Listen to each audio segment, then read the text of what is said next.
Bueno, muy buenos días, mi nombre es Diana Vargas y a continuación les hablaré sobre la Sociedad de Naciones y las Naciones Unidas.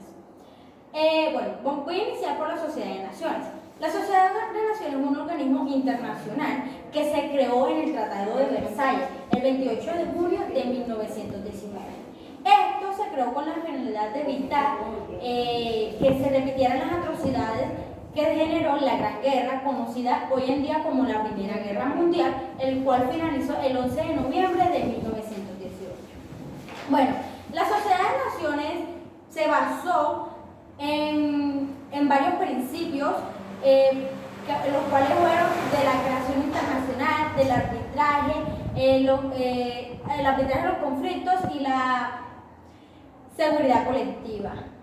Fue redactada en las primeras sesiones de la Conferencia de París, que comenzó el 18 de enero de 1919 por el entonces presidente de los Estados Unidos, Thomas Wilson.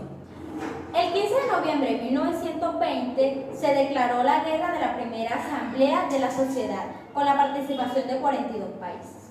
Pero se preguntarán muchos de ustedes, ¿por qué se creó tal sociedad?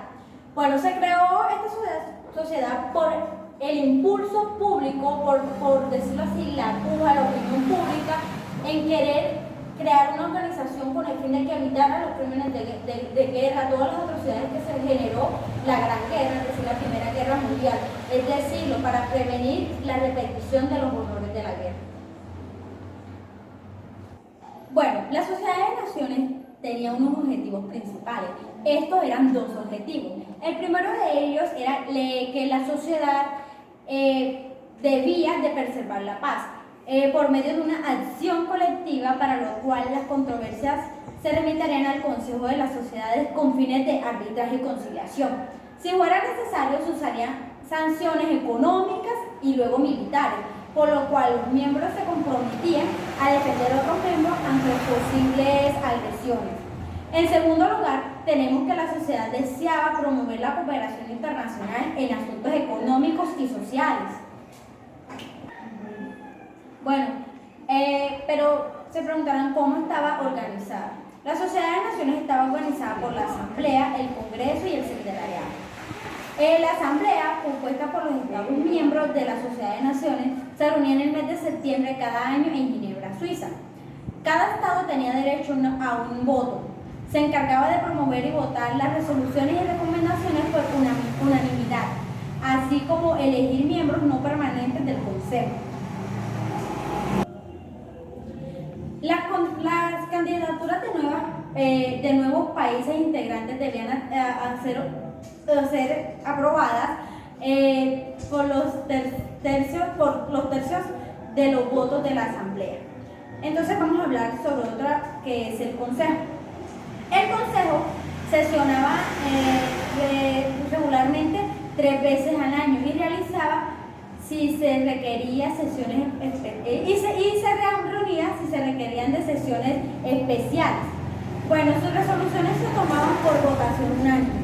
El Consejo actuaba como una comisión de indagación y conciliación en cualquier disputa que le fuera presentada. Los países no integrantes de la sociedad podían presentar cualquier tema que afectara los intereses directamente al Consejo. Si bien es cierto que Colombia perteneció al Consejo desde 1926, pero solo duró un año, hasta 1927. Bueno, el Secretariado. El Secretariado es un organismo permanente que se encarga de preparar las sesiones tanto de la Asamblea como del Consejo, así como la elaboración de informes y documentos. Bueno, muchas personas se preguntarán por qué se disolvió la Sociedad de Naciones. La Sociedad de Naciones fue redactada por iniciativa del entonces presidente, como lo dije antes, Thomas Wilson. Pero su principal opositor, o por decirlo así, el país que nunca aprobó tal organización, fue el Congreso de los Estados Unidos, por irónico que parezca. No solamente este problema afrontó la Sociedad de Naciones, sino que también la falta de medidas económicas o militares para imponer sus recursos, la ausencia de grandes potencias claves como Alemania, Turquía y la Unión Soviética, y también el abandono de algunos estados. Tanto en Alemania y Turquía, este abandono de las potencias se evidenció mucho, ya que como fueron países derrotados por la en la Primera Guerra Mundial, estos países no tuvieron el derecho de formar parte de tal organización, lo cual me parece un poco injusto y a la vez irónico y no cumple con el fundamento de la Sociedad de Naciones, de la Sociedad de Naciones, ya que se les bloquea la entrada para que estos en conjunto apoyen el principal objetivo, que es preservar la paz. Bueno, pero también se enfrentaron a las políticas anexionistas de Hitler, de la Alemania, tras la llegada de Hitler al poder. La política de Italia, tras el fascismo de Mussolini.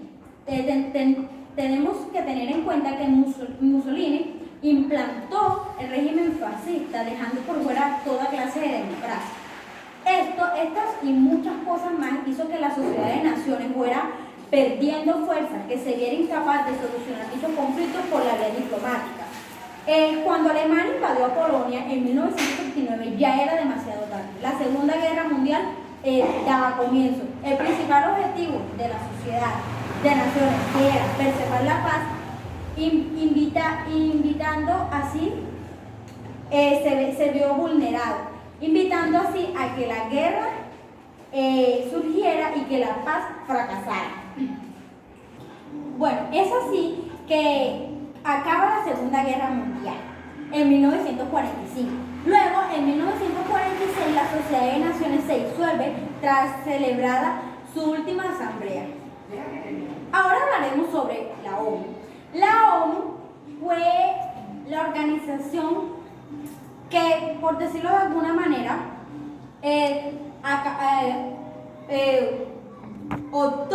capturó todos los objetivos de la Sociedad de Naciones. Esta fue creada el 24 de octubre de 1945 en San Francisco, California, en Estados Unidos. Empezó con la participación de 51 miembros. En la actualidad son 193 estados los miembros de las Naciones Unidas. El nombre de Naciones Unidas fue acuñado por el entonces presidente de los Estados Unidos, Franklin Roosevelt.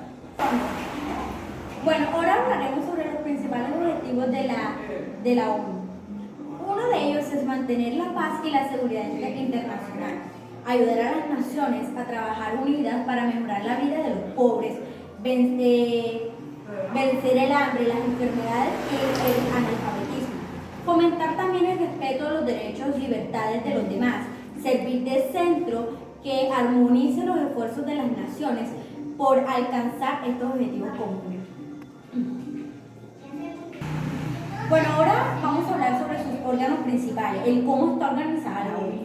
La ONU está organizada primero que todo por la Asamblea General, por el Consejo de Seguridad, por el Consejo Económico y Social, por el Consejo de Administración Fiduciaria, por la Corte Internacional de Justicia y la Secretaría de la ONU. Bueno, ahora empecemos a hablar sobre la Asamblea General. Bueno, la Asamblea General es el órgano representante normativo y deliberativo y el único que cuenta con representación universal, al estar representado por todos sus 193 Estados miembros. Estos se reúnen cada año en septiembre en Nueva York. Bueno, la toma de decisiones en la Asamblea General requiere de una mayoría de 2/3 cuando se trata de asuntos de vital importancia, como aquellos referidos a la paz y a la admisión de nuevos miembros. Ahora vamos a hablar sobre otro órgano importante, que es el Consejo de Seguridad. El Consejo de Seguridad tiene la responsabilidad principal de mantener la paz y la seguridad internacional. Cuenta con 5 miembros permanentes y 10 no permanentes. Cada uno tiene un voto, aunque los 5 permanentes cuentan con el poder del veto. Estos 5 permanentes, recordemos que son los grandes ganadores de la Segunda Guerra Mundial, que esos son Estados Unidos, Rusia, Reino Unido y Francia, pero se adhiere China, ya que en esos tiempos, por decirlo así, tenía gran capacidad de población. Bueno, y estos estados dirigen la labor de determinar la existencia de amenazas contra la paz o de actos de agresión. Bueno, otro órgano importante es el Consejo Económico y Social.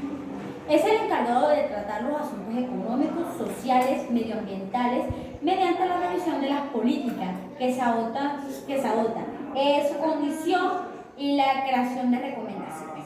La Asamblea General elige a los 54 miembros del Consejo para periodos superpuestos de 3 años. Es la plataforma central de las Naciones Unidas para la reflexión, el debate y el pensamiento innovador acerca del desarrollo sostenible. Bueno, ahora hablaremos sobre el Consejo de Administración Fiduciaria.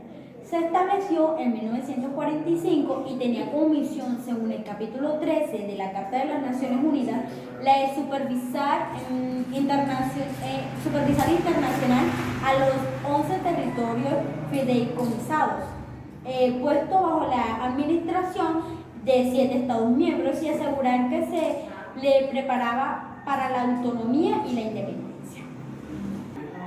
Bueno, la Corte Internacional de Justicia es el órgano judicial principal de las Naciones Unidas. Su sede está en el Palacio de la Paz en La Haya.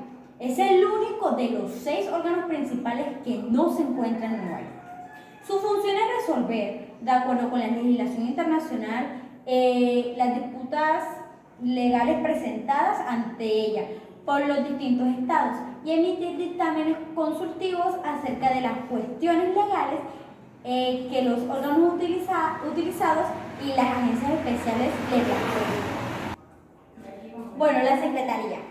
Esta encabeza por el Secretario General y lo conforman decenas de miles de miembros de personal internacional que trabajan en distintas estaciones de destino por todo el mundo, realizando a diario el trabajo estipulado por la Asamblea General y los otros órganos principales.